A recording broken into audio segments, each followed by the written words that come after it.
குரு பிரம்மா, குரு விஷ்ணு, குரு தேவோ மகேஸ்வர, குரு சாஸ்தா பரம்பிரம்மா, தஸ்மை ஸ்ரீ உறவே நமக. லாண்டரி கடை சேனல் நேயர்கள் அனைவருக்கும் வணக்கம். கோபிச்செட்டிப்பாளையத்திலிருந்து சுப்பிரமணி. போன வீடியோவில் பார்த்துட்டீங்க அப்படின்னா என்னென்ன வேலை செய்யணும் துணி பாதுகாக்க அப்படின்னு சொல்லி நம்ம சொல்லியிருந்தோம். இப்போ இந்த வீடியோவில் பார்த்துட்டீங்கன்னா நம்ம கஸ்டமர் போய் துணி எடுக்கிறீங்க, வெள்ளை சட்டை வேணும் அப்படின்னு சொல்லி வெள்ளை சட்டை வேணும்னு எல்லா கஸ்டமரும் ஆசைப்படுறாங்க. எல்லாம் போட்டுக்கணும் அப்படின்னு சொல்லி பசங்கள்லேருந்து ஒயிட் சட்டை வேணும், கட்சிக்காரங்கள்ல இருந்து ஆஃபீஸ் போறவங்கல இருந்து ஒயிட் சட்டை வேணும்னு போய் எடுக்கிறாங்க. அப்படி எடுக்கிறவங்க ஒரு கஞ்சி மடமடப்போட இருக்கிற ஒரு பீஸ் எடுப்பீங்க, மோனோ காட்டனு. அது நல்லா கஞ்சி மடமடப்போட இருக்கும். அந்த பீஸ் எடுத்துட்டோம் அப்படின்னா நம்ம ட்ரை வாஷ் பண்ண வேண்டியதில்லை, அப்படியே அயன் பண்ணா போதும் அப்படின்னு சொல்லி எடுத்துட்டு வருவோம். டெய்லரு ஸ்டிச்சிங்கும் சிரமம், அயனிங்கும் சிரமம். எப்படின்னு பார்த்துட்டீங்கன்னா அந்த பீஸ் முடமுடன்னு இருக்கிறதுக்கு என்ன காரணம்னு ஒரு டைம் யோசனை பண்ணி பார்த்துருக்கீங்களா? யோசனை பண்ணி பாருங்க. அதான் எப்படி சொல்றேன்னு. இப்போ வழக்கமா ட்ரை வாஷ் கொடுப்பீங்க, அந்த துணி எல்லாமே நம்ம வாஷ் பண்ணி அயன் பண்ணி கொடுக்குறோம். அது என்ன பண்ணுவீங்க அப்படின்னா அதுக்கு கஞ்சி போட்டுறோம். மறுபடி வாஷ் பண்றப்போ அந்த துணியில கஞ்சி இருக்காது, உங்களுக்கு அந்த பழைய ஸ்டிப்னஸ் வந்து கஞ்சி போட ஸ்டிப்னஸ் இருக்காது. அதே மாதிரி உங்களுக்கு ஒரு கொஞ்சோண்டு இருக்கும், அவ்வளவுதான். அதை ஓட்ட அயன் பண்ணா மறுபடியும் அடுத்து வாஷ் பண்ணீங்கன்னா அது எப்பவும் போல உங்களுக்கு பழைய துணி மாதிரியே மாறிடும். ஆனா இந்த துணியில கஞ்சி மடமடப்பு இருந்துகிட்டே இருக்கும்.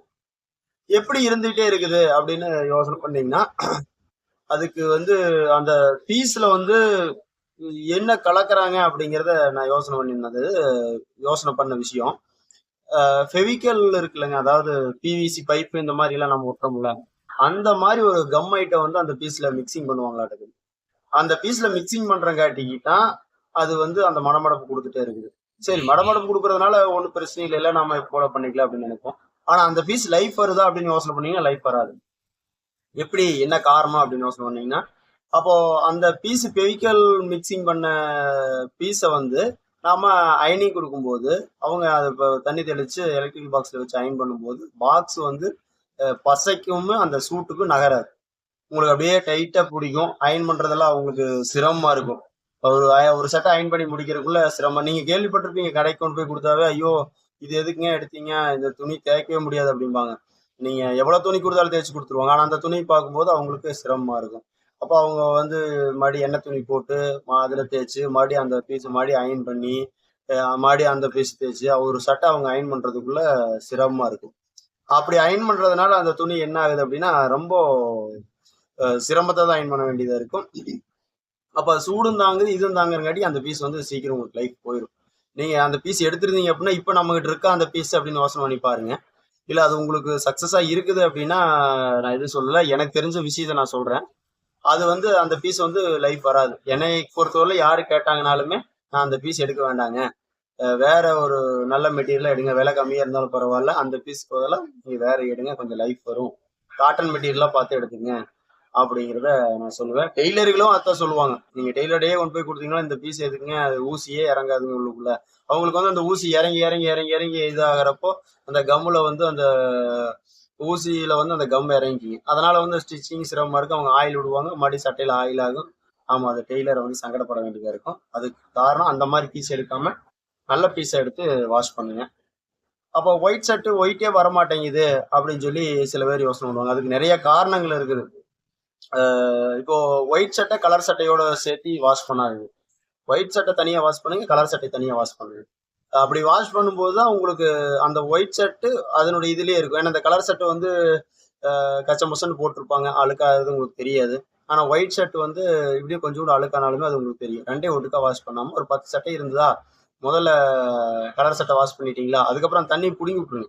வாஷிங் மிஷின்ல இருக்கிற தண்ணி வந்து வெளியில எடுத்துட்டு அதுக்கப்புறம் ஒயிட் ஷர்ட்டை மட்டும் தனியா போட்டு வாஷ் பண்ணுங்க, தனியா அலாசுங்க. அதுக்கு ஒயிட் சட்டைக்கு உண்டான மதிப்பை வந்து அந்த வேலைகளை வந்து நீங்க செஞ்சீங்கன்னா தான் அந்த வெள்ளை சட்டை வந்து அது நல்லா இருக்கும். அப்படி பண்ணவங்களுக்கு வீட்டில் வாஷ் பண்றவங்க அப்படி பண்ணுங்க. ட்ரை கிளீனிங் கடைக்காரங்களுக்கு போன டைம் கொடுத்த தகவல் வந்து மிக சிறப்பா இருக்குதுன்னு சொல்லி ஃபோன் பண்ணி எல்லாம் நிறைய பேர் சொல்லியிருந்தாங்க. நல்லா இருந்தது அப்படின்னு சொல்லி. அதுல ஒரு விஷயம் விட்டுட்டோம் அப்படின்னு சொல்லி சொன்னதுல வந்து ஒரு நண்பர் வந்து ஞாபகப்படுத்திய விஷயம், அந்த போசியில தண்ணி வச்சிருப்போம், அதை வந்து சுத்தம் பண்ணணும், அதை வந்து சொல்லாம விட்டீங்க அப்படின்னு சொல்லி சொன்னாரு. அதை கமெண்ட்ல சொல்லுங்க சொல்லியிருந்தேன். இல்லப்பா அப்படின்னு சொல்லியே சொல்லியிருந்தாரு. ரொம்ப சந்தோஷம். அவரு அந்த வீடியோ அந்த அளவுக்கு நோட் பண்ணியிருக்காரு. நான் அந்த விஷயத்த வந்து வேணும்னாதான் விட்டுருந்தேன். அந்த பாக்ஸ்ல இருக்கிற தண்ணியை வந்து நம்ம எடுத்து சுத்தம் பண்ணிடணும். சுத்தம் பண்ணிட்டு புது தண்ணியா டெய்லியுமே அதை கழுவி வச்சிடணும். அதுல பாசம் பிடிச்சி அழுக்கு பிடிச்சிருக்கிற மாதிரி நம்ம வச்சுக்கூடாது. இன்னைக்கு வீடியோ தான். சப்ஸ்கிரைப் பண்ணுங்க, லைக் பண்ணுங்க, ஷேர் பண்ணுங்க. இந்த பயனுள்ள லாண்ட்ரி சேனல் எல்லாத்துக்கும் பயனளிக்கும்னு நான் நினைக்கிறேன். பேசிட்டே இருக்கிறோம்னு நினைக்க வேண்டாம். பேசி சொன்னாதான் சில விஷயங்கள் புரியும். இப்போ உங்களுக்கு வந்து ஒயிட் ஷர்ட் எப்படி வாஷ் பண்ணணும், எந்த மாதிரி பீஸ் எடுக்கணும் அப்படிங்கிறது உங்களுக்கு புரிஞ்சிருக்கும். நன்றி, வணக்கம். குருவே சரணம்.